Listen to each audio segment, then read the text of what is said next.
สาวย่างกุ้งสาวย่างกุ้งโอ้กินกับแก้มทาเบียผู้ใดถือเรียกถือหวยรวยเบอร์กับมาเลี้ยงเบียร์แน่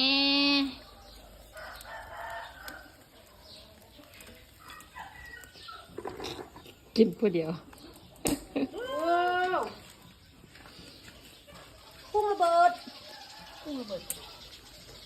ค่ะสวัสดีค่ะวันที่1 เมษาบ่ถือดอกไม้อ๋อไม่ใช่เหรอพูดไม่ถูกเหรอถูกวันที่1 เมษาเป็นวันโกหกแห่งโลก